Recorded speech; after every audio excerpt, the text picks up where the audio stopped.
అనామిక అరటి ఆకుల కొట్టు అనే దుకాణంలో శారద కూర్చొని బల్ల మీదున్న అరిటాకుల్ని చూస్తూ, అరటాకులు అరటాకులు ఒక్కొక్కటి 10 రూపాయలు మాత్రమే. అరటాకులో అన్నదానం చేస్తే ఎంతో గొప్ప పుణ్యం దక్కుతుంది. అరటి ఆకులు అరటి ఆకులు అని అమ్ముతూ ఉంటుంది శారద. అప్పుడే శారద దగ్గరికి కమల అనే ఒక ఇల్లాలొస్తుంది. చెప్పమ్మా, నీకెన్నాకులు కావాలి? నేను ఈ గుడి దగ్గర అన్నదానం చేయాలనుకుంటున్నాను. ఇంచుమించు ఎంతమంది వస్తారో మీకు ఐడియా ఉంటుంది కదా, అన్ని ఆకులు ఇవ్వండి అని కమల చెప్పగానే శారద ముఖం సంతోషంతో వెలిగిపోతుంది. కొట్టులోకి చూస్తుంది. ఒకే ఒక కట్ట ఉంటుంది.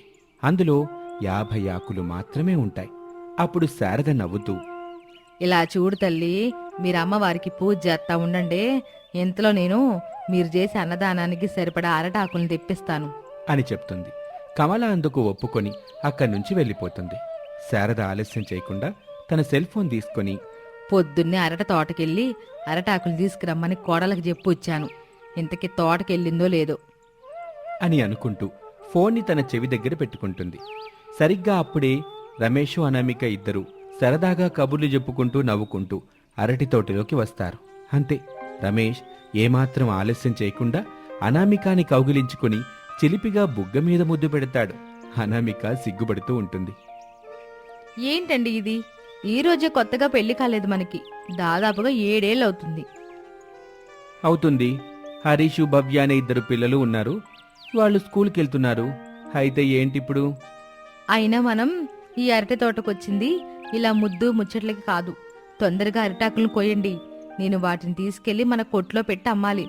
లేదంటే అత్తయ్య చేతిలో నాకుంటుంది. చా, నీకెప్పుడు ఏం మాట్లాడాలో కూడా తెలీదు అని రమేష్ తన ముఖాన్ని కోపంగా పెట్టి చెనిగిపోకుండా ఉన్న అందమైన అరటి ఆకుల్ని కట్ చేసి అనామికకి ఇస్తూ ఉంటాడు. అనామిక రమేష్ని చూస్తూ ముసిముసిగా నవ్వుకుంటూ ఆ అరటాకుల్ని అతి జాగ్రత్తగా తీసుకెళ్లి తోటలో ఒకచోట ఉన్న బల్ల మీద పెడుతూ ఉంటుంది. ఇంతలో అనామిక సెల్ ఫోన్ రింగ్ అవుతుంది. అత్తయ్య కాల్ చేస్తున్నారు అని చెప్పి కాల్ మాట్లాడుతుంది.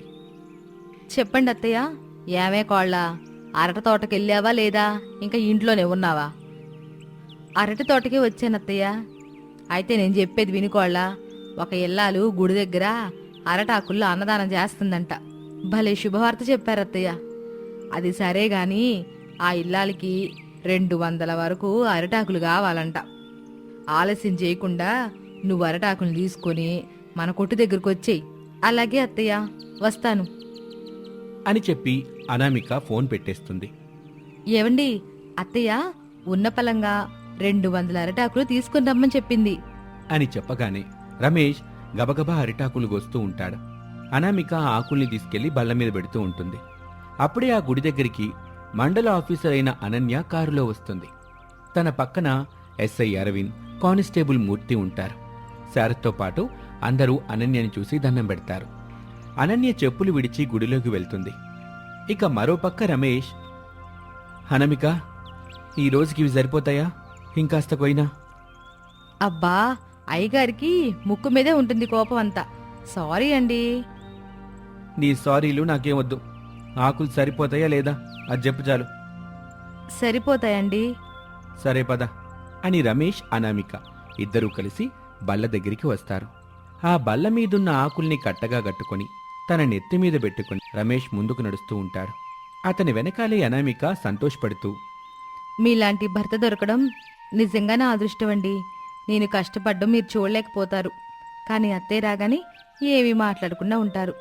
2 పిల్లలకు తండ్రి అయినప్పటికీ ఆ అత్తయ్యకి మాత్రం భయపడుతూనే ఉంటారు అని తన మనసులో అనుకుంటున్నట్టుగా పైకే అనేస్తుంది. రమేష్ ఆ మాటలు వింటాడు. నాకు భయమని నువ్వనుకుంటున్నావు, అమ్మంటే భక్తని నేననుకుంటున్నాను. అంతే అనామిక. అయ్యో రామా, నేను మనసులో అనుకున్న మాటలు మీకెలా వినబడుతున్నాయి? మనసులో అనుకుంటున్నానని నువ్వు అనుకున్నావు గాని పైకే అనేస్తున్నావు. తల్లంటే ఏ కొడుకైనా భయం ఉండదు అనామిక. భక్తి, గౌరవమే ఉంటుంది. మీ అన్నయ్య మాత్రం మీ అమ్మ చెప్పినట్టు వినాలి, నేను మాత్రం వినొద్దు. అంతేనా? అయ్యో, నా ఉద్దేశం అది కాదండి. అలా ఆ ఇద్దరూ మాట్లాడుకుంటూ మెయిన్ రోడ్ దగ్గరికి వస్తారు. అప్పుడే అటుగా వస్తున్న ఆటోని రమేష్ ఆపుతాడు. అనామిక ఆటో ఎక్కుతుంది. అరటి ఆకుల కట్టని ఆటోలో పెడతాడు రమేష్. అనామిక అమ్మవారి గుడికి వెళ్ళాలి అని చెప్పగానే ఆటో అక్కడి నుంచి ముందుకు వెళ్ళిపోతుంది. ఇక అక్కడ అనన్య గుళ్ళో నుంచి బయటకొస్తుంది. అనామిక అరటి ఆకుల కొట్టు అనే బోర్డు కనిపిస్తుంది అనన్యకి. ఆ కొట్టు దగ్గరికి వస్తుంది. శారద సంతోషపడుతూ ఆమెను పలకరిస్తుంది. అమ్మా ఏమైనా తీసుకుంటారా? ఈ అనామిక ఎవరండి? నా కోడల తల్లి. తన ఊరు మా అందారపల్లి. మా అబ్బాయికి ఇచ్చి చేసుకున్నామమ్మా అని చెబుతూ ఉండగా ఎస్ఐ అరవింద్ అనన్య దగ్గరికొచ్చి, మేడం, ఆ టీ కొట్టు సుధాకర్ మీతో మాట్లాడాలి అంటున్నాడు అని చెప్తాడు. అనన్య ఎస్ఐ అరవింద్తో కలిసి టీ కొట్టు సుధాకర్ దగ్గరికి వెళ్తుంది. ఇంతలో అనామిక ఆటోలో అరటాకులు తీసుకుని శారదా దగ్గరికి వస్తుంది. ఆటోవాడు డబ్బులు తీసుకుని అక్కడి నుంచి వెళ్ళిపోతాడు. అరటి ఆకుల కట్టని బల్ల మీద పెడుతుంది అనామిక. అత్తయ్య, మీరు చెప్పినట్టుగా 200 అరటాకుల్ని తీసుకొచ్చాను.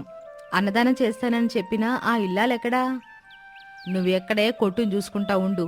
నేను గుళ్ళోకెళ్ళి ఆ ఇల్లాలను చూసుకొని తీసుకొని వస్తాను అని చెప్పి శారద అక్కడి నుంచి వెళ్ళిపోతుంది.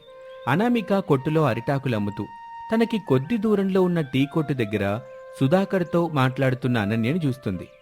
అనన్య వెంటనే ముఖం తిప్పుకుంటుంది. కంగారు పడుతూ ఉంటుంది.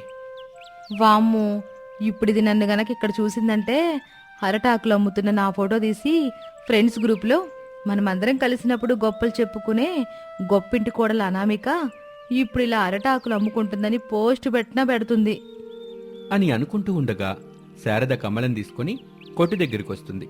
వాళ్ళని చూసి కుదుటపడి లోపల, నువ్వు నిజంగా దేవతవత్తయ్యా, సమయానికొచ్చి నన్ను కాపాడావు అని మనసులో అనుకొని పైకి శారదకి వినిపించేలా, అత్తయ్య, నేను ఇంటికి వెళ్తున్నాను, ఆయనకి కొంచెం ఇబ్బందిగా ఉందని చెప్పాడు అని కొడుకు గురించి చెప్పగానే శారద కంగారు పడుతుంది. అయ్యో కోళ్ళ, సరే వెళ్ళు, ఇక్కడ నేను చూసుకుంటాను గాని అని చెప్తుంది. దాంతో అనామిక సంతోషపడుతూ అక్కడి నుంచి రోడ్డు మీద నడుచుకుంటూ అనన్య నుంచి తప్పించుకున్నానని అనామిక ముందుకు వెళ్తుంటే అనన్య కారులో వచ్చి అనామికకి షాక్ ఇస్తుంది. అనామిక కారులో కూర్చుంటుంది. అనన్య పట్టుబట్టడంతో అనామిక ఇంటికి తీసుకెళ్తుంది. అనన్య ఇంట్లో కూర్చుంటుంది. ఇంటిని చూస్తుంది. అది పాతకాలం ఇల్లు కావటంతో అక్కడక్కడా కూలిపోతూ మరింతగా కూలిపోవటానికి సిద్ధంగా ఉంటుంది. అనామిక, నేనిక్కడికి మండల అధికారినిగా వచ్చాను.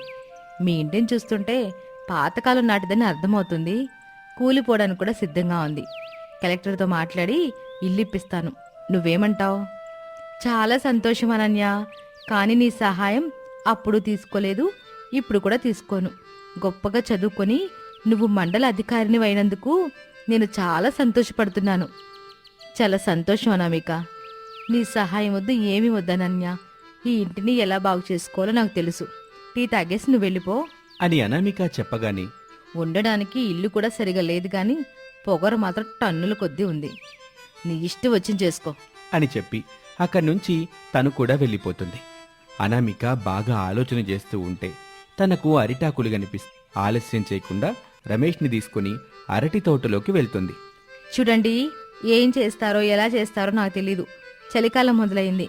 అక్కడక్కడ చిల్లులు పడి కూలిపోవడానికి సిద్ధంగా ఉన్న మన ఇంటికి సరిపడా అరిటాకులు కోయండి. అరిటాకులు ఇల్లు కడతాను అని చెప్పగానే రమేష్ అరటి ఆకుల్ని కోస్తూ ఉంటాడు.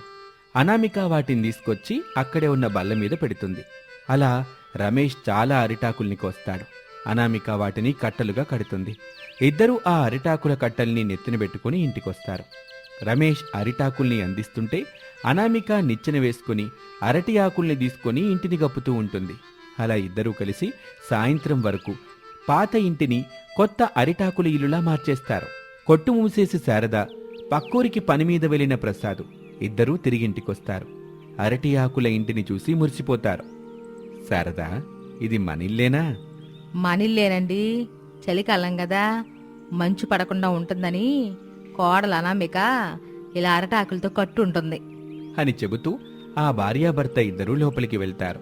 లోపల అనామిక వంట చేస్తూ ఉంటుంది. పిల్లలు హరీషు, భవ్య హోంవర్క్ చేసుకుంటూ ఉంటారు. రమేష్ సెల్ ఫోన్లో మాట్లాడుతూ ఉంటాడు. అలా కోడలు అనామిక కట్టిన అరటి ఆకుల ఇంట్లో అందరూ సంతోషంగా జీవిస్తూ ఉంటారు. అత్తా కోడళ్ళ కొత్త కథ